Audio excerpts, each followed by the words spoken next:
Hello and welcome everybody to tonight's MBS item number update. My name is Evelina Kozok and I'm Practice Support Officer.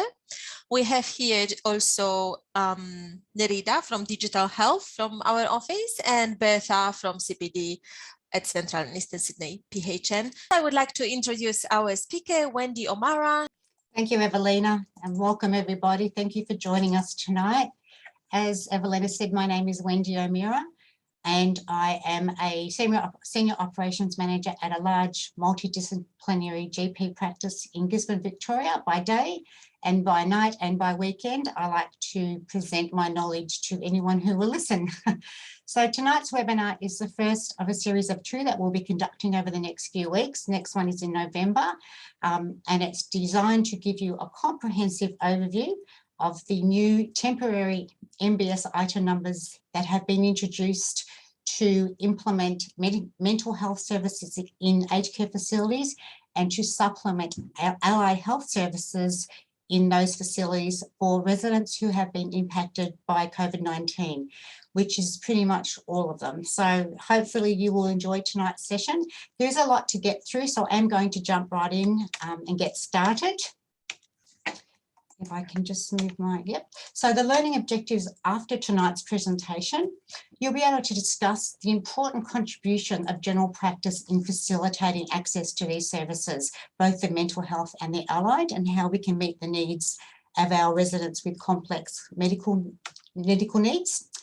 Describe the new GP and OMP MBS item numbers for the provision of multidisciplinary care planning and mental health planning, and of course health assessments, and be able to locate the fact sheet that will provide you with more information.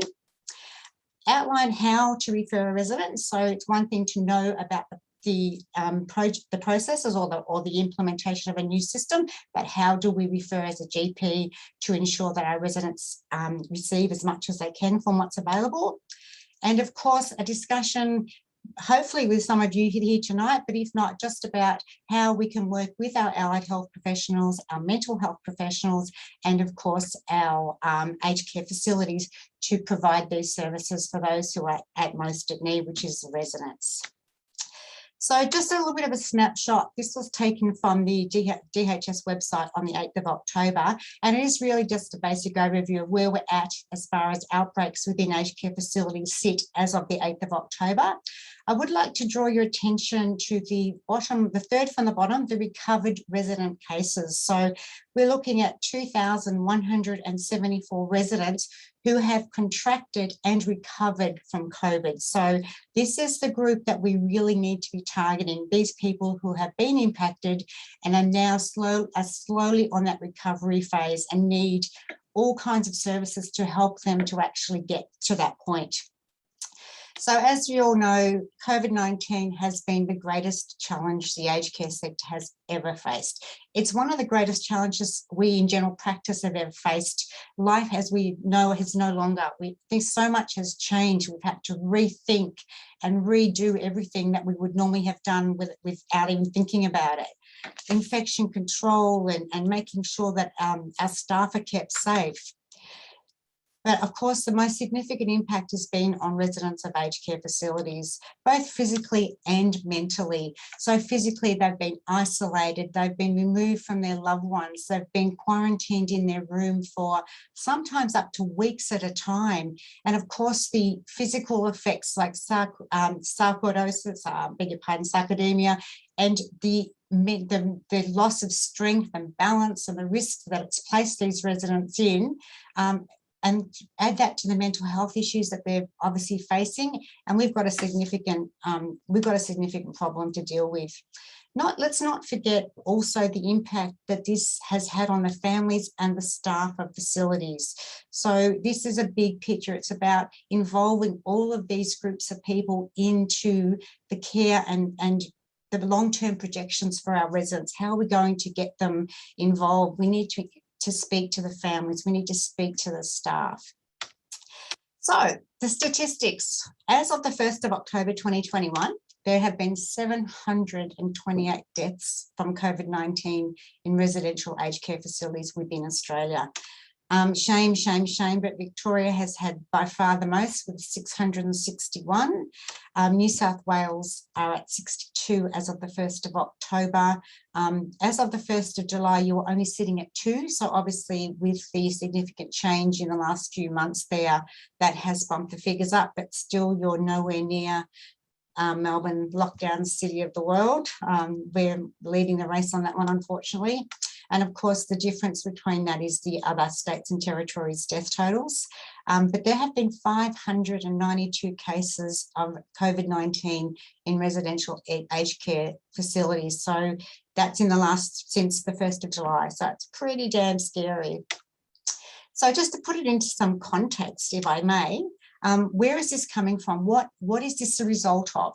So this is actually a direct result of the Royal Commission inquiry into the quality and safety of aged care within Australia.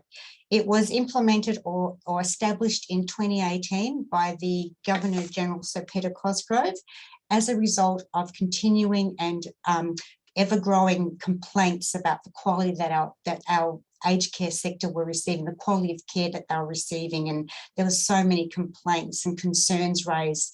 So, and of course, during this period of the inquiry, COVID-19 hit, so they were able to incorporate what they learned from that within their tabled report, which was tabled in Parliament on the 1st of March this year. And there was 148 wide-ranging recommendations for the fundamental reform of the aged care system. So there is lots and lots of recommendations. And of course, I'm not going to sit here and go through every one of those 148. It is important that you know where this has come from. And I do recommend you reading this report if you get an opportunity, because it is a real eye-opener and it really makes you want to do something. Of the 148 recommendations, however, we're just going to be discussing the 3 most relevant to the purpose of tonight's presentation. So what did they recommend? Recommendation 3 was that the Australian government should urgently create Medicare benefits schedule items to increase the provision of allied health services, including mental health services to people in aged care during the pandemic. Now, it is worth noting that up until now, there have been no standalone mental health services available to residents in aged care facilities.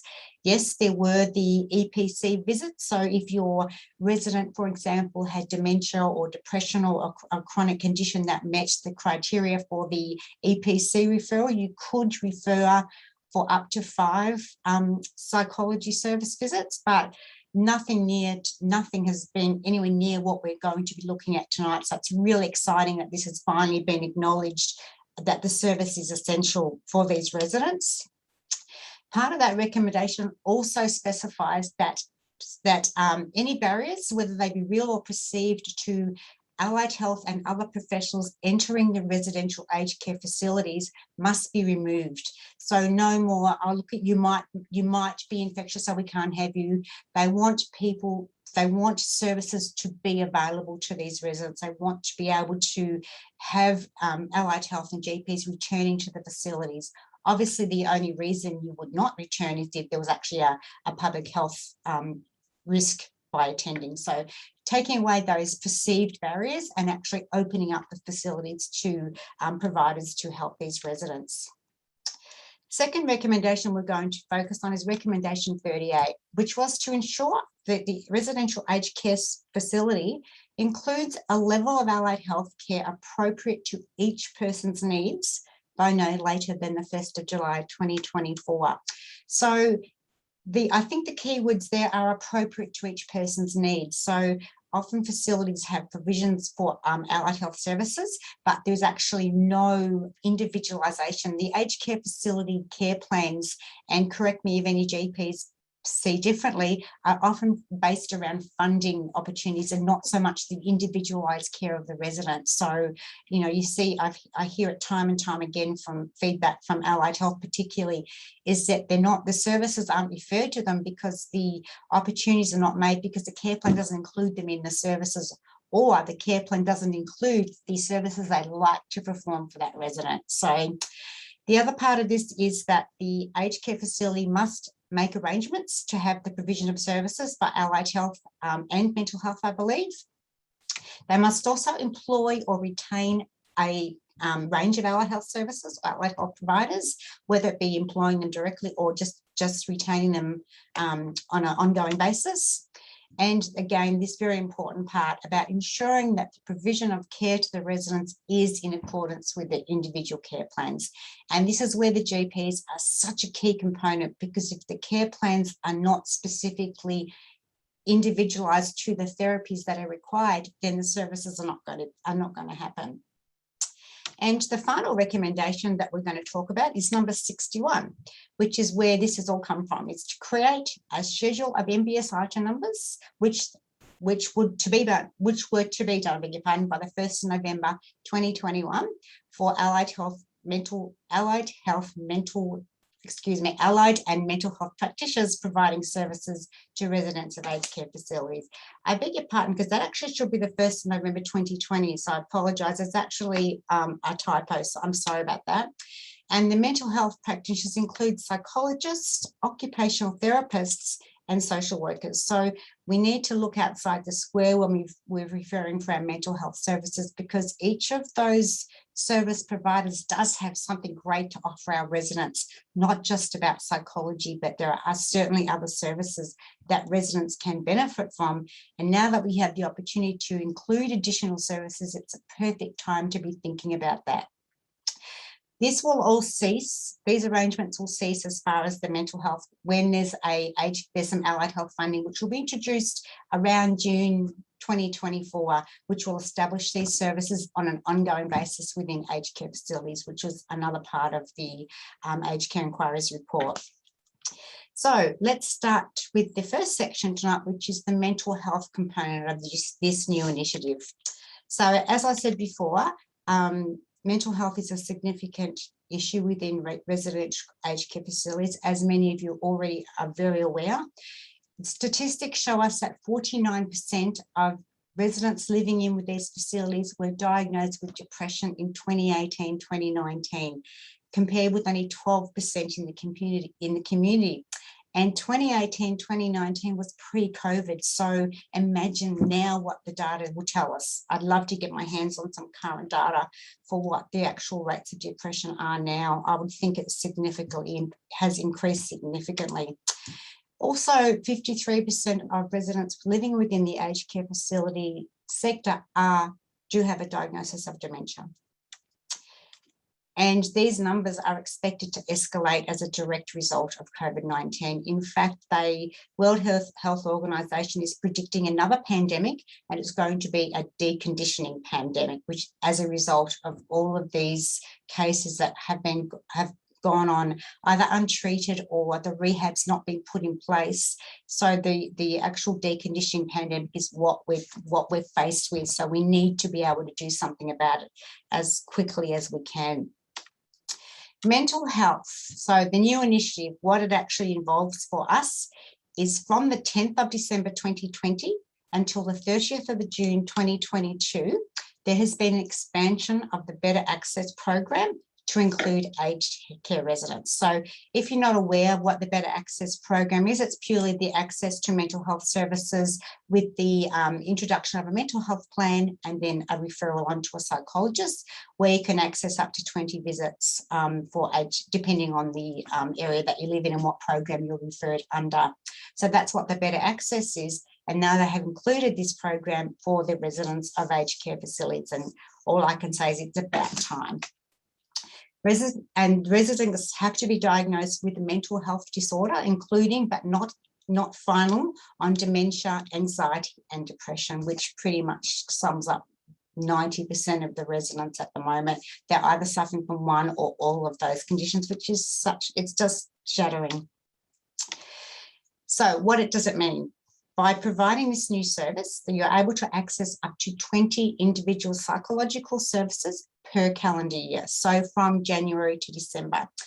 I think what the most alarming thing is that we're already nearly 12 months down the track, and I'm still coming across lots and lots of people who weren't even aware of this program. So if you don't know about it, you can't refer to it. So those residents are going on and on and on without getting the services or the help they need. So I really hope that tonight I'll be able to engage you in enough, give you enough information to make you want to go straight back to the aged care facility tomorrow and get those plans in place for these beautiful people.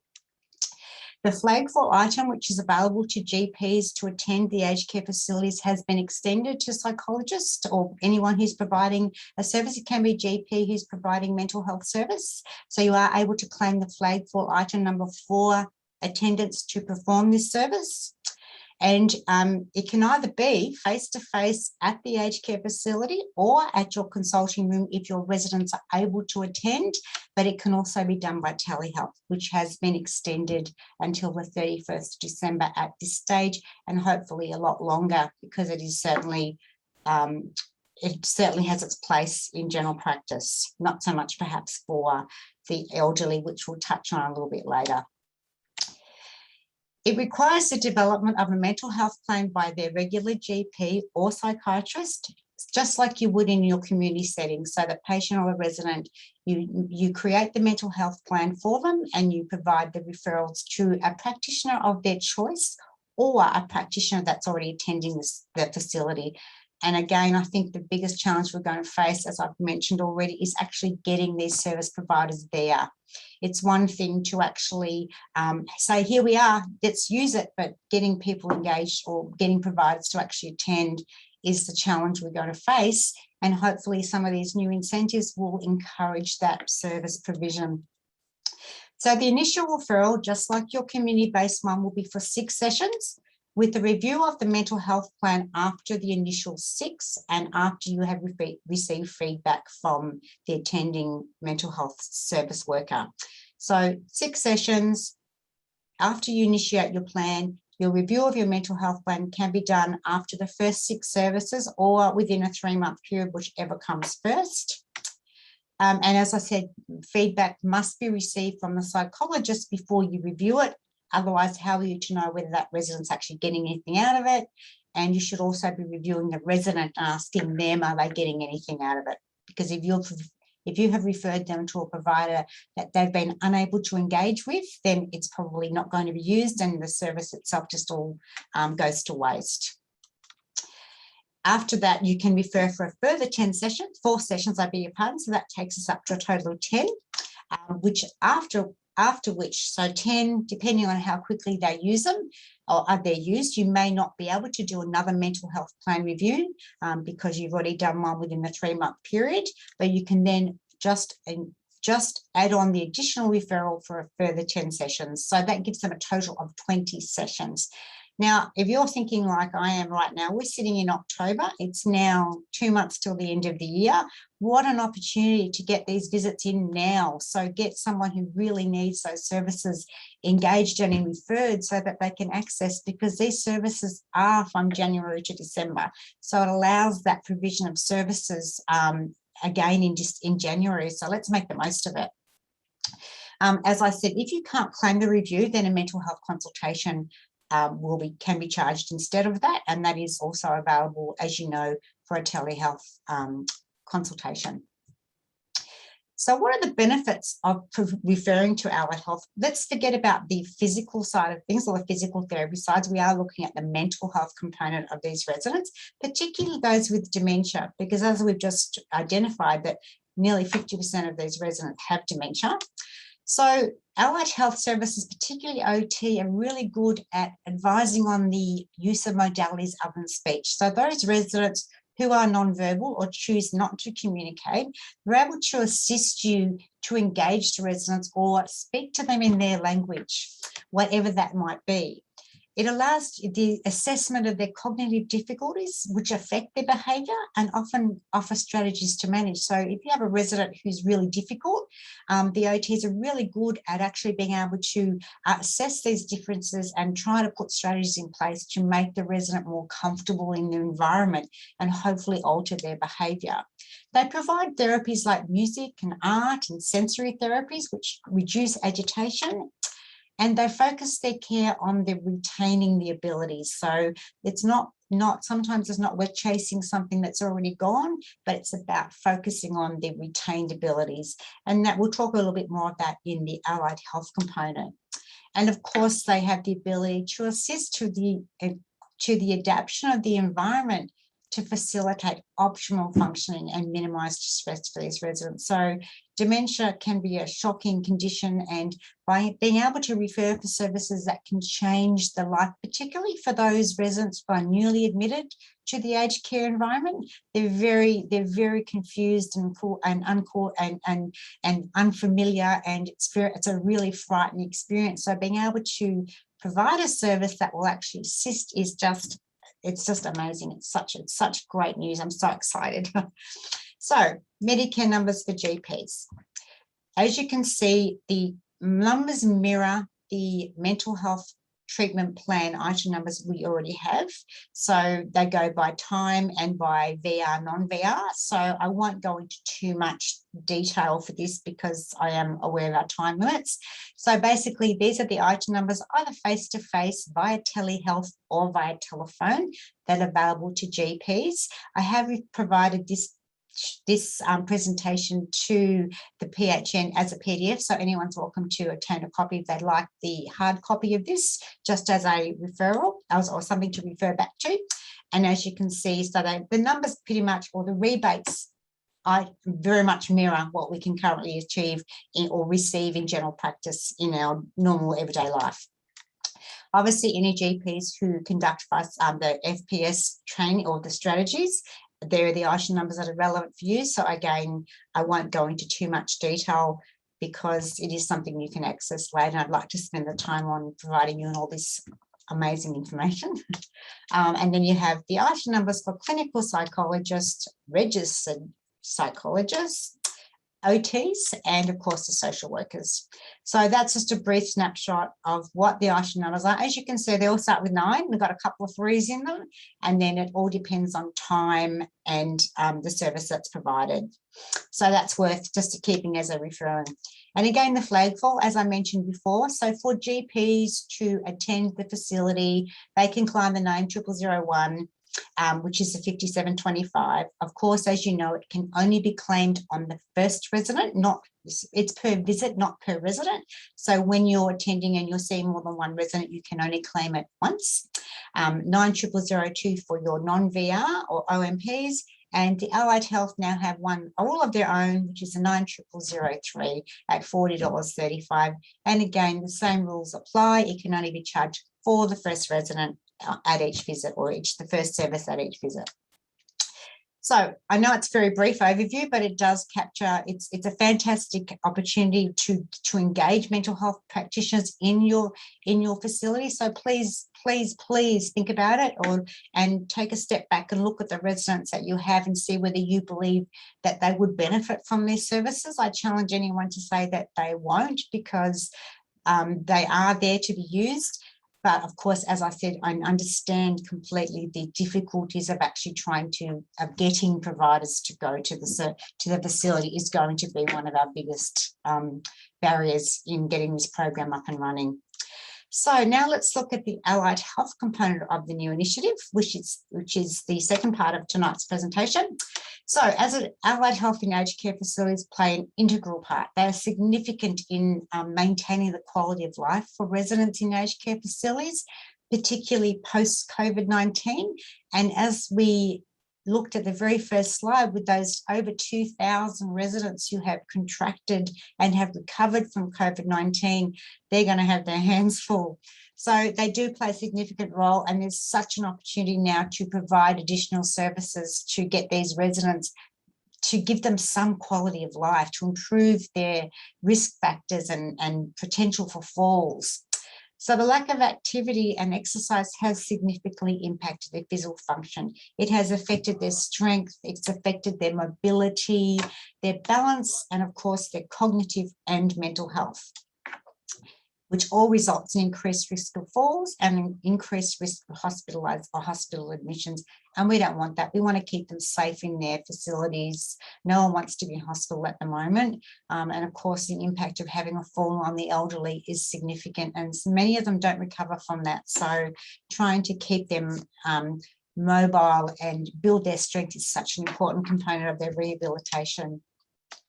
So again, what is the initiative? It's designed to run again from the 10th of December 2022 right through to June 2022, at which time it will be reviewed by the MBS task force. So please consider using this service, because as you all know, if we don't use it, we will lose it. So they will say, okay, we gave this great incentive, we added all these Medicare item numbers for service provision, no one's used it, so we're going to take it off the table. So please keep that in mind. And if any of just one of you or two of you uses it, at least it shows that there's engagement. And once you start to see the benefits that your residents receive, it's going to make you more willing to do that.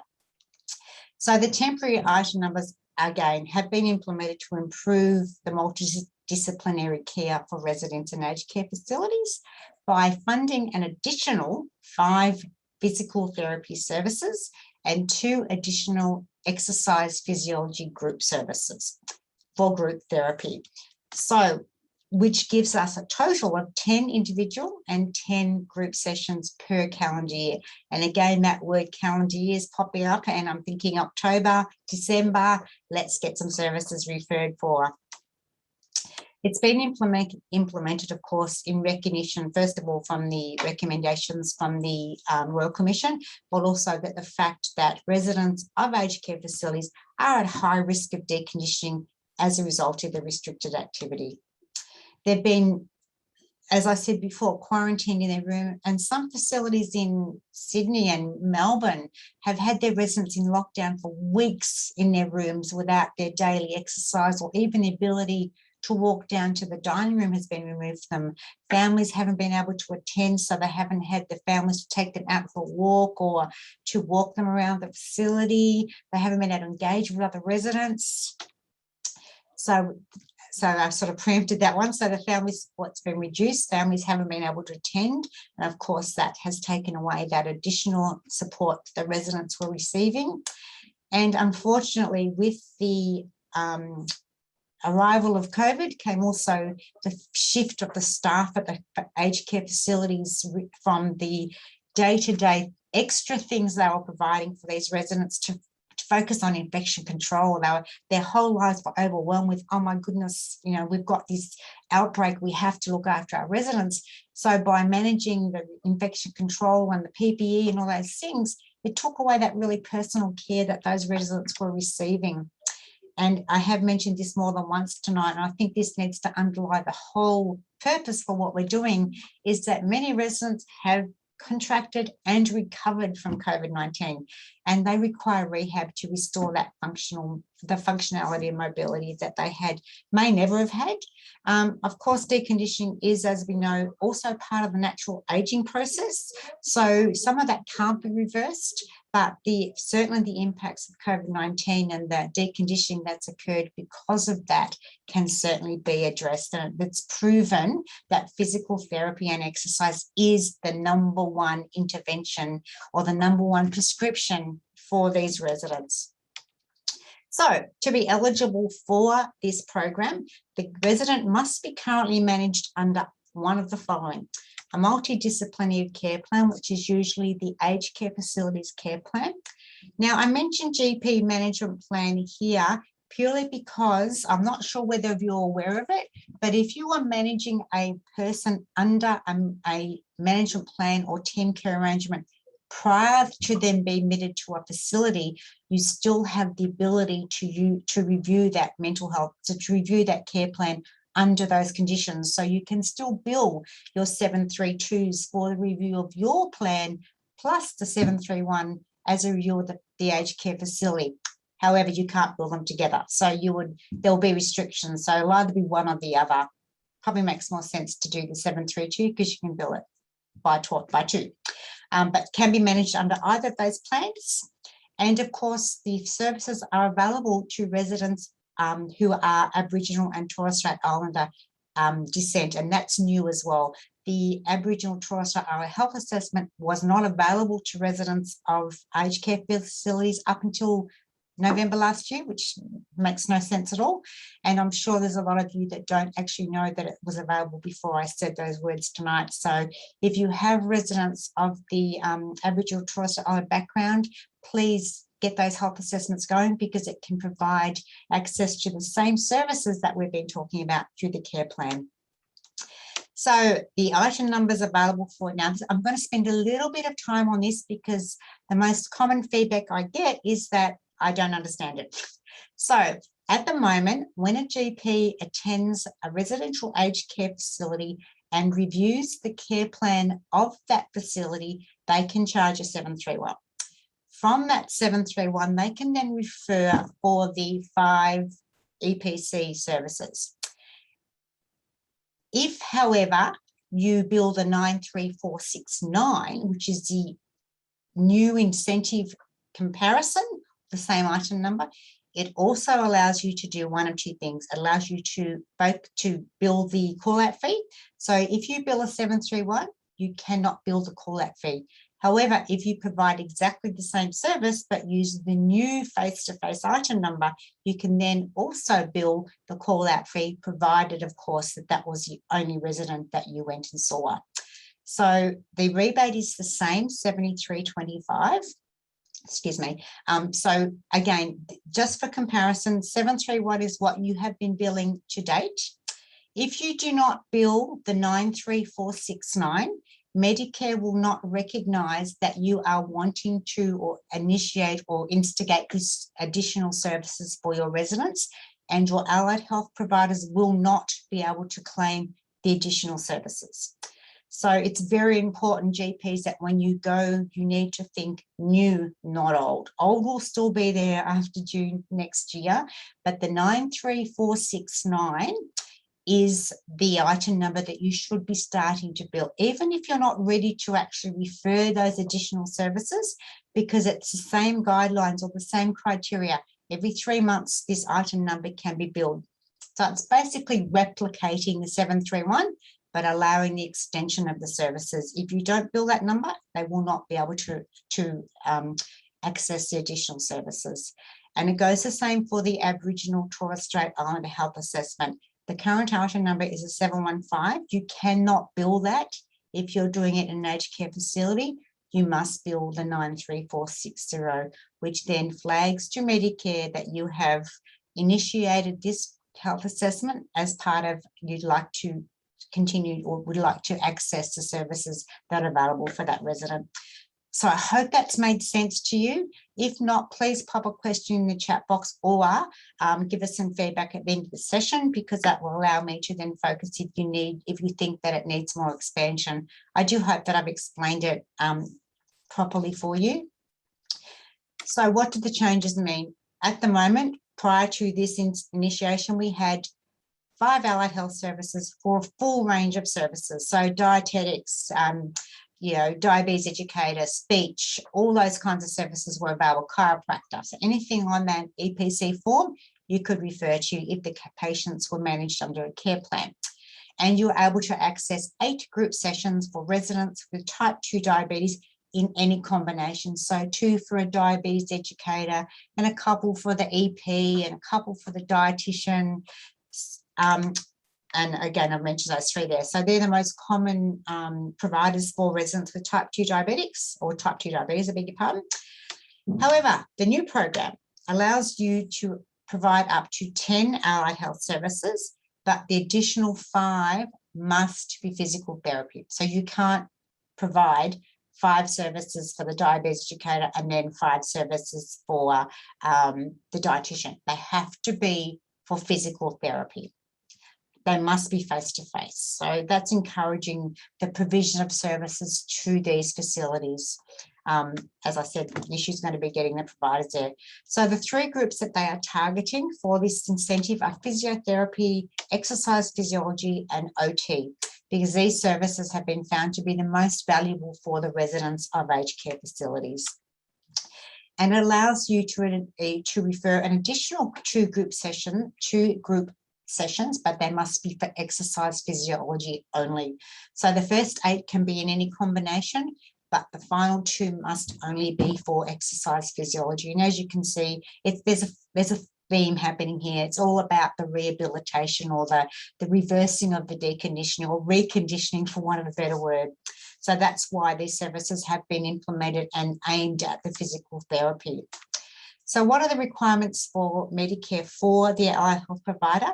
Obviously, they must be registered with Medicare.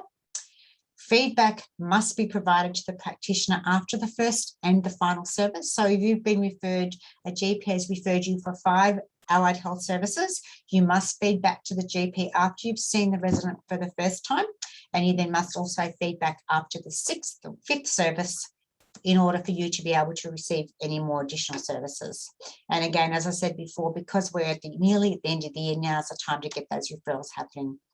The referral must be on the appropriate form, which we're all very familiar with. And you do not need to do a new referral if this provider was mentioned in your original care plan. So if the physiotherapist or EP or OT is part of your initial care, team care arrangement, or the coordinators or the care providers for your resident, you do not need to do a new plan. However, if they are a new service you're referring, you must review the care plan at the facility and make those changes and add that provider to the service or to the plan. And the services must be 20 minutes long. So these are the guidelines set down by Medicare. You must meet, allied health providers must meet these requirements. But there's something awesome. There is an introduction now of a once only initial consultation per resident. So as part of the new service, instead of being able only to charge the subsequent consultations, you can charge one initial consultation that must be a minimum of 30 minutes. It makes up part of the total 10 sessions, and it accesses a much higher rebate. So $96.30 for this initial consultation versus $55.10, I think, for the subsequent that you'll be attending. And it can be claimed by each provider engaged in the care. So if you refer to an EP, an OT and a physio, and they're all given a couple of services each, then each of those providers can do this initial consultation and charge a Medicare appropriately. It must be face-to-face, so it cannot be done by telehealth, and that makes sense. You need to be able to assess that resident and see what they really need. And you can claim the flag for this service. So the initial consultation will allow you to claim the flagpole service available for attending the facility. But wait, there is also an issue with this. We have an allocation or distribution of service issue. So as I mentioned before, the first 5, you cannot access the additional 5 services for the aged care resident until you have completed the first 5. Now, the issue is going to be if you have referred your resident for 5 EPC visits for a podiatrist, for example, and you have spread, and as we know, podiatrists spread those services over the year.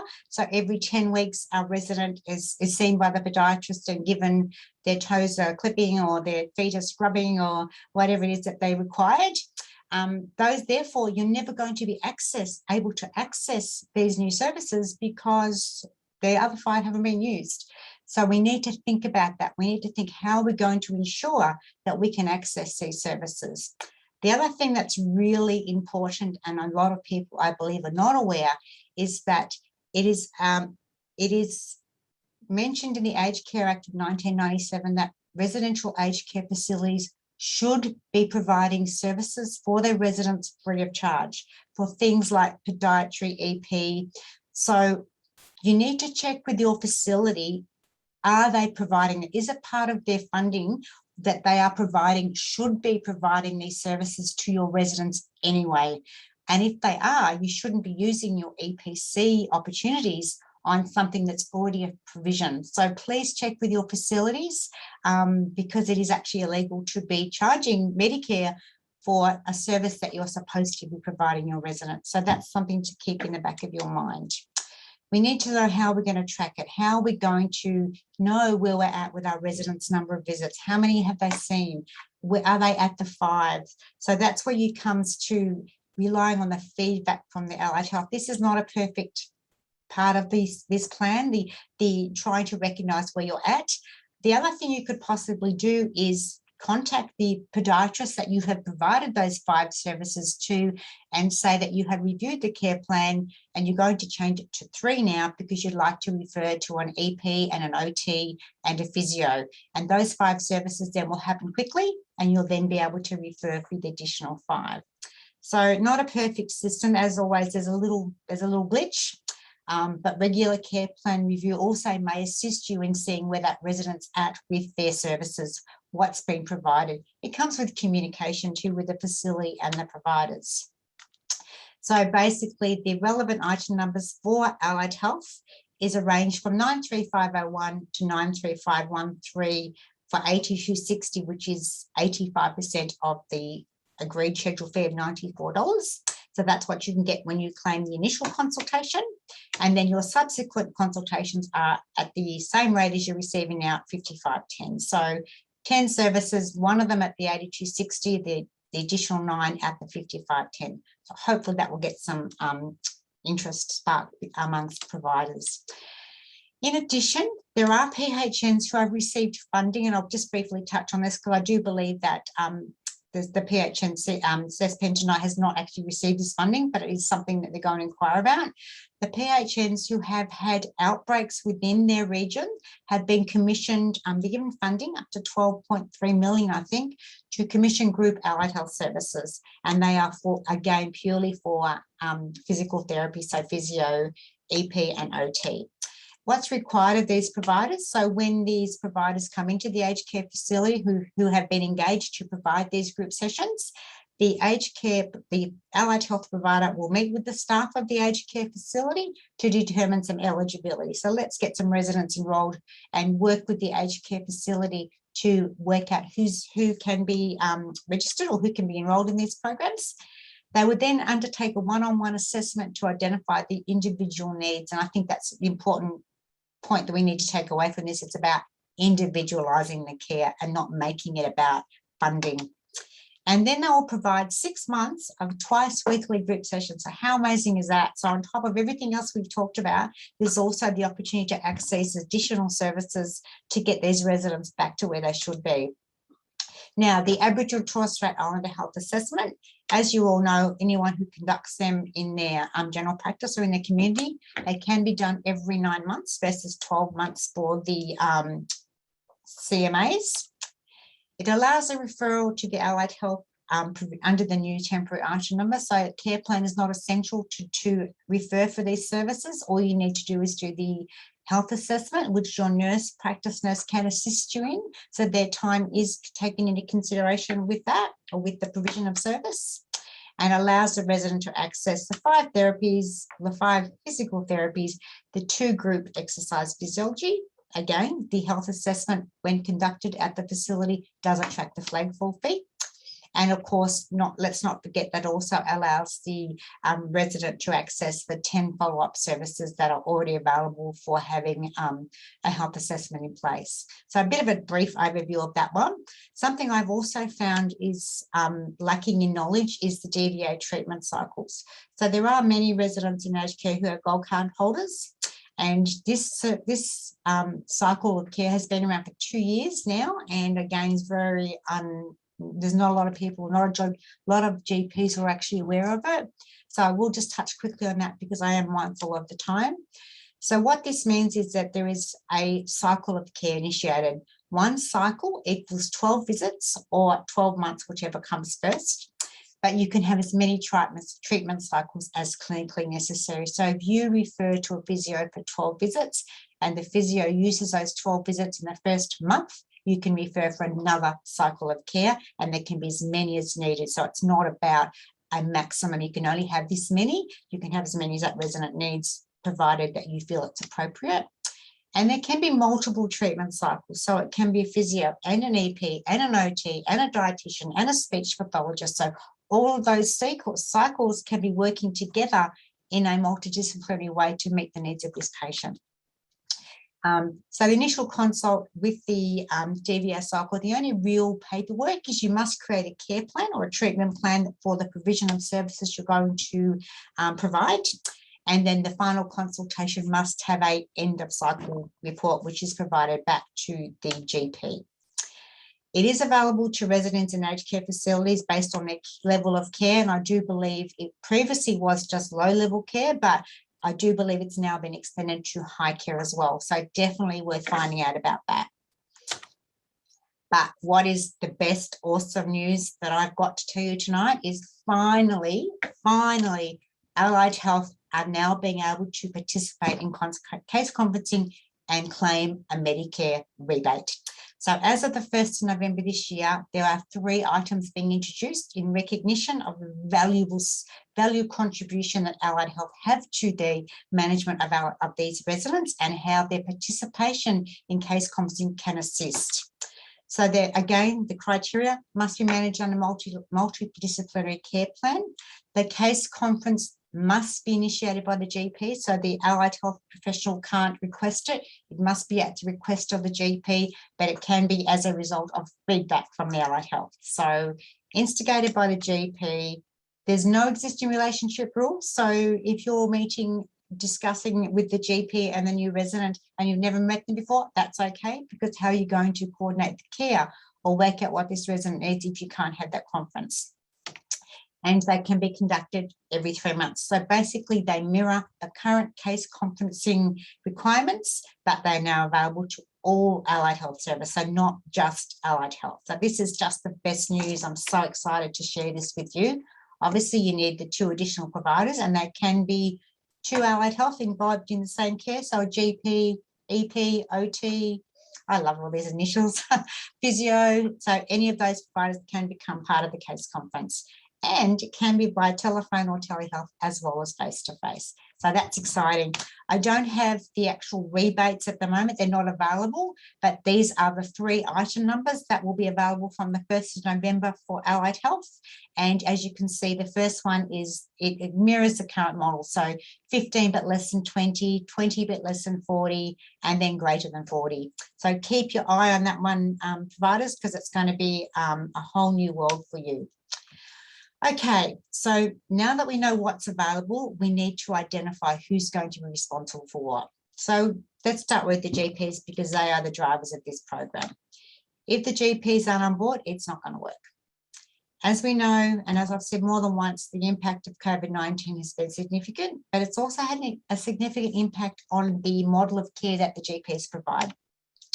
So due to limited access to facilities, the GP's role has moved from a more proactive to reactive. So instead of going there on a weekly or twice weekly basis to see the residents or as needed, they've been locked out. So they have been able to do things via a third party. So communicating with the aged care facility versus actually seeing that resident has had a huge impact. So reduction in all the services that a GP would normally provide to these lovely residents, including the routine visits, wound care management, and most importantly, chronic disease management. That has fallen by the wayside, but something had to give, didn't it?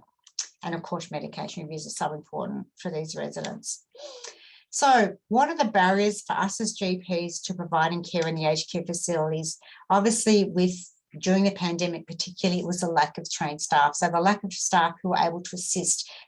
I don't know how many times my GPs have come back from the aged care facility and said I couldn't find a nurse to assist me, and that's not a reflection on the aged care facility, it's just a reflection on the current times. So GPs are looking around for a nurse to give them a handover or tell them where this resident's at. I couldn't find anyone. The complicated workload of residential aged care facilities, they're not simple. You don't go in there and spend 2 minutes and then go out again. You come out with a list this long of things that you need to do for that resident. And that doesn't include all the phone calls and the faxes and the emails you get every day from the aged care facility. And of course, the age-old poor remuneration for service. Yes, things have improved in the last few years, but still, when you're looking at buck for buck, the aged care component of GP Lane is not our biggest seller, not our biggest money earner, considering the significant time it takes us to look after these people. The other barrier is the quality of care plans. As I mentioned before, there's a lot of feedback from my GPs that the aged care facilities care plans are written with funding in mind.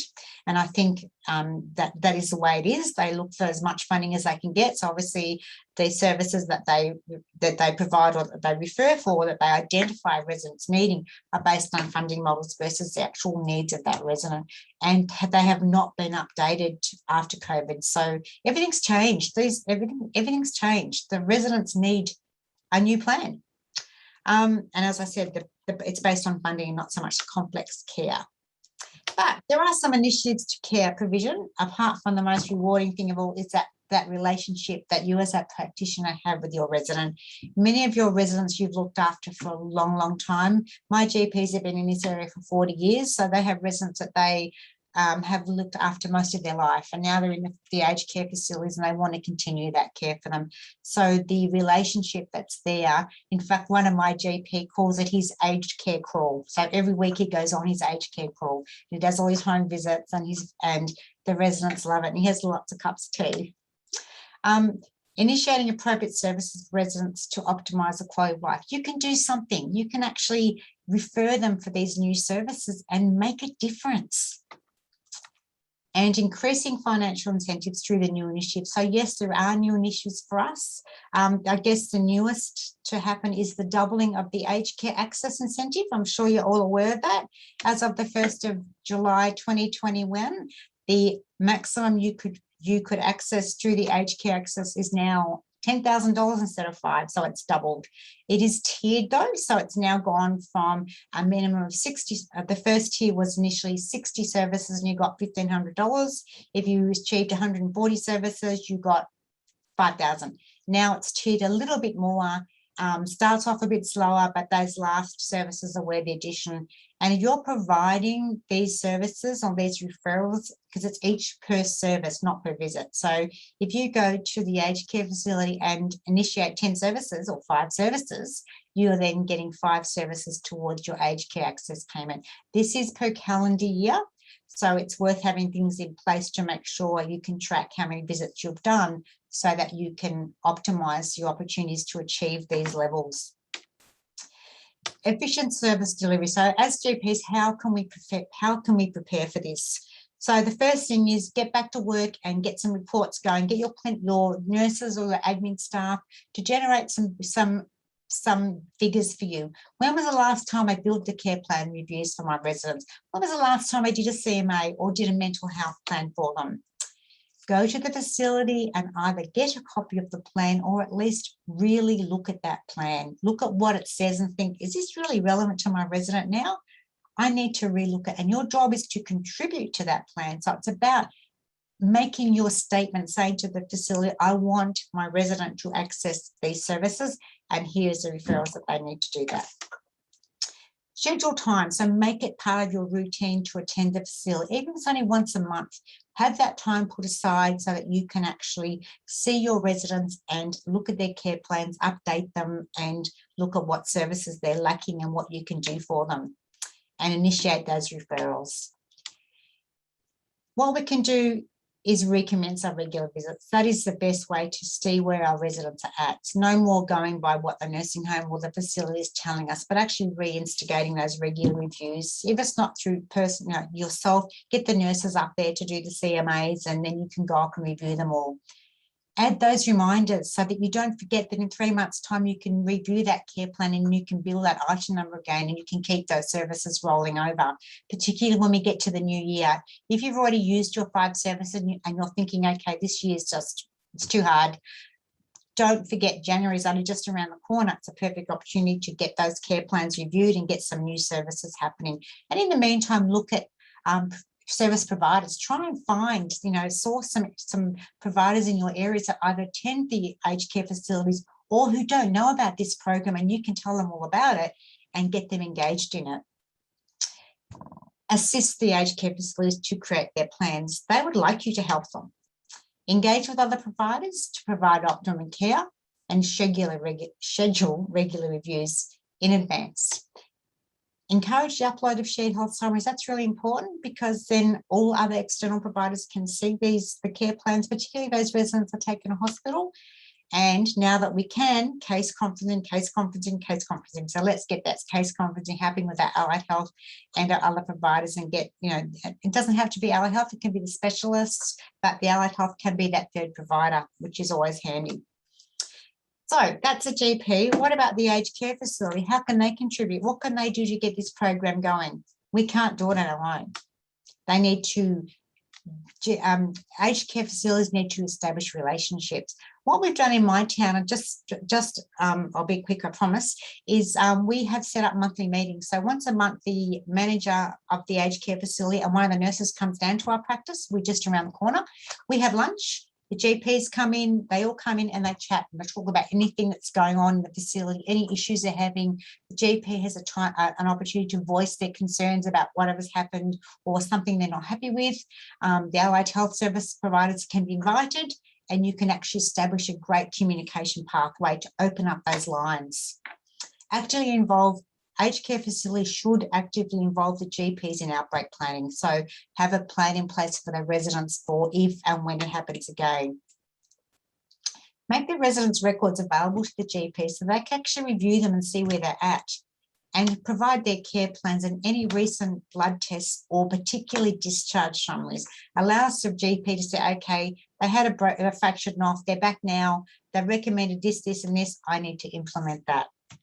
Or they've been in the hospital for 2 months with COVID and they now need some reconditioning. So the aged care facility needs to invite others, providers to contribute to their plan. The plans need to be patient-centred and COVID-19 directive specific. So what you would like the residents done, what you would like done with your residents should an outbreak occur again. And have staff available to attend when the GP and allied health are there. Even if it's about communicating and saying, hey, I'm going to be there at 10 o'clock tomorrow. Can you please make sure that I have someone there? IT systems. Telehealth is the greatest system in the world, but a frail 90-year-old lady has got no clue. So we need to have staff who can actually assist the resident in accessing these services. GPs can telehealth what they like, but if they're not accessing the resident, it doesn't count. Obviously, recruiting of service providers is going to be managed. There is talk that will become mandatory. Though they are talking about rewriting the Aged Care Act, and that will become part of that.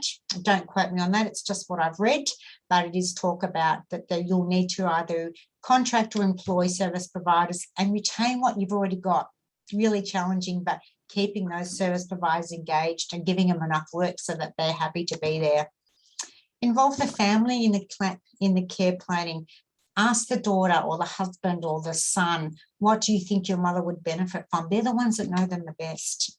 And as I said before, regular meetings, get that team together, talk about the resident, and it should be all about goals. Set the goals together and work together to achieve them. Allied health, and as I said, essential. They enable functionality socially and emotionally. Provide a diverse range of interventions and prevent or progress and sometimes reverse the progression of conditions, but they also empower the elderly. You ever been up to the aged care facility when they've got a physio session in place? It's beautiful to watch. They're all got their chairs and they're sitting in their chairs, lifting their weights, and they're laughing and they're having a great old time. And it's such a good thing to see. And of course, that one popped up from nowhere. And of course, case conferencing. That one's come up first.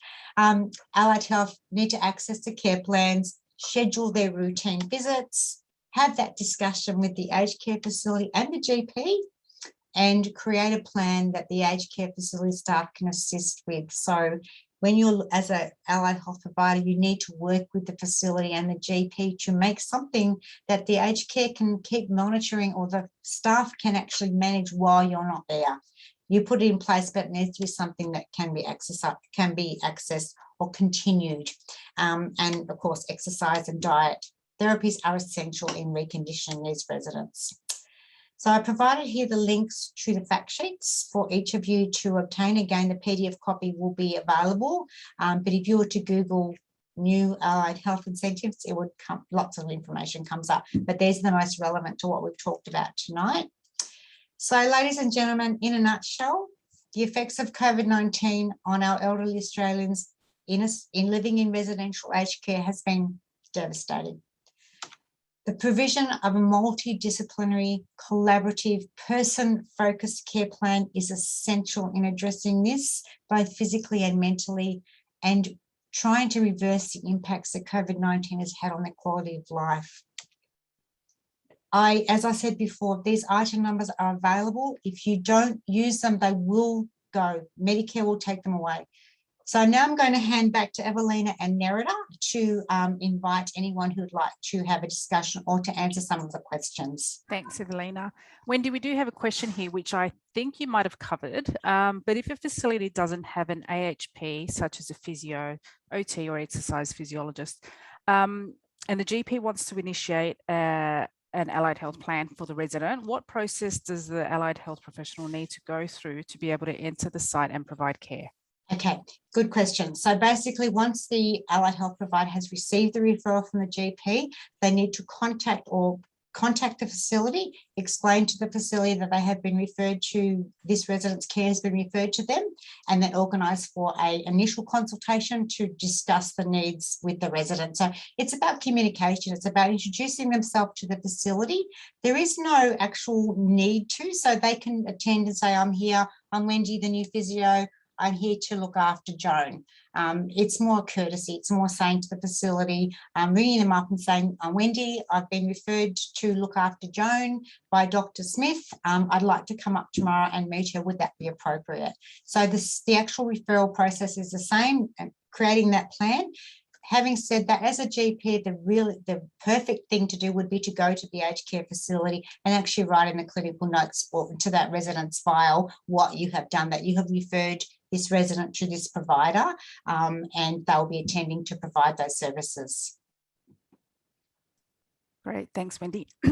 Another question here is, if the facility provides physio as part of their service, as you mentioned, some of those that are free, but the patient has a preference for a specific private practitioner, can this be provided as part of the referred service? Of course. So if the allied, it's patient choice. So this service is not about us dictating to them what services we can, I guess in a way we are being dictators to what limited service we can provide, but certainly not the provider. So if the resident has a particular physio that they would like, that they've seen in the past, or their son or their daughter has referred for them, absolutely, there's no harm, no objection, should be no objection at all to that resident being referred to someone else. Okay. And it's the benefit also is frees up the physio who's already there to look after other residents who haven't got the service provision in place. Okay, great. Thanks, Wendy. Can an accredited pharmacist be one of the extra participants, or a registered nurse? Oh, hold on, I just lost that. In the case conferencing? At the facility. Yes, that was from me. Yes, that is, I meant at the case conference, yes. So as long as the providers, so the basic guidelines of Medicare, as long as each participant is providing a different service, they can be classed as a contributor to the care plan. So if you had a GP and one allied health, and then the nurse at the aged care facility who's looking after the resident, there's your team of three. But it can also be the GP. If your practice nurse that works with you at your practice comes up to provide additional service, so she does the health assessment, or she does wound care, or she does other things that the resident has specifically requested of you, then that nurse can also be part of that. And yes, I do believe that pharmacists are able to be part of that as well. So community pharmacists, definitely. I think that's valuable. We should be engaging our pharmacists for the medication review managements. Thanks, Wendy. And just another question, do we use the same referral EPC form, or is there a new form, or do we just write a referral? Same old one we've had for 17 years. And if, as I said to you before, if the provider that you'd like to refer is an existing provider within your care plan, so someone that has been engaged in the past, you don't need to do a new referral. However, it's a brand new provider. You just need to do the new care plan, review the care plan and document your wishes or your instructions, and then provide the EPC. Please provide the EPC form directly to the provider. Don't leave it at the aged care facility to be passed on to the provider. It's important that you generate, because remember, with the TCA component, if you're managing your residents still under the TCA, you must get agreement to participate. So it's a courtesy to contact the providers that I'd love to refer Wendy O'Meara to you. Are you happy to take on her care? Because if they're not, then the referral goes unused, and who follows it up. So at least by sending it to that practitioner, they will then turn around and say, look, I'm sorry, but I can't do it. Or yes, I'd love to. But you're getting that feedback versus it disappearing into the abyss that is an aged care facilities nurses station. Does an off-site allied health provider get paid for the Medicare founded visit? Is it gap payable? Absolutely. So none of these services have to be bulk billed. I should have touched on that. But you must get informed financial consent. So if you are a private physio, because that's the drawback, isn't it? You're a physio, you can get $170 per visit when you're working in private practice. And then I'm asking you to go to an aged care facility and see someone for $55. So as long as you inform the resident that there will be a charge prior to commencing the service, there is absolutely no requirement for you to have to bulk bill it. And I think residents want the service, so they're happy. So many of them are willing to pay and able to pay. So it's about us as GPs thinking outside the square and thinking, you know, let's contact a physio and say, look, you know, get some information to pass on to that resident. This is a physio I'd like to refer you to. This is their fee. Are you happy to pay the difference? And at least the resident doesn't feel awkward or uncomfortable when it comes time to getting a bill and they weren't aware of it. But absolutely no mandatory bulk billing on these ones. So yes, I think when you look at the guidelines and the reasons for it, it's all focused on the deconditioning. So it's about, obviously, mental health and physical health go hand in hand. If one's lacking, the other one is as well. The mental health issue is to focus on the depression and the isolation and the risk as a result of COVID-19. So let's go back a step. This is all a result of the aged care inquiry, and they find that the services, the mental health services were not at all. There was nothing, and the allied health services weren't enough to provide what these residents need to get them back on track. So yes, the purpose of this is to get these residents mobile again. Thanks, Wendy. And just the last question, is a chiropractor able to deliver physical therapy classes as a physio delivers? No, it's only physio, exercise physiology or OT are those. Chiropractor can be in the first 5. So I shouldn't say no, because in the initial 5 consultations that you get so the first step, the 5 EPC visits for any service provision, chiropractor can absolutely be part of that, but they can't be part of the additional 5. So if a chiropractor is referred for 2 or 3 sessions as in the initial part of it, and then a physio and an ET or an OP, EP and an OT then referred, then they can make up the remaining 5. So it's great if a chiro is needed to include them in that initial, the first step, so that those services can be accessed quickly and used quickly. Thank you, Wendy. Any last words, Evelina or Nerida? Just thank you, and reminder that we will soon meet online again on 11th of November. And then we can cover all the questions which will come to your heads after today's session. Also, remember that this session is recorded and will be available on the YouTube channel. Thank you, Wendy, very much. Thank you, everybody, for attending today. Thank you so much. And thank you to all for giving up your time to spend with me. I really enjoyed it. I hope that you've got something out of tonight's session. I look forward to meeting with you again in November. And thanks to the PHN for doing a fabulous job organising it. Good night, everyone. Thank you. Good night.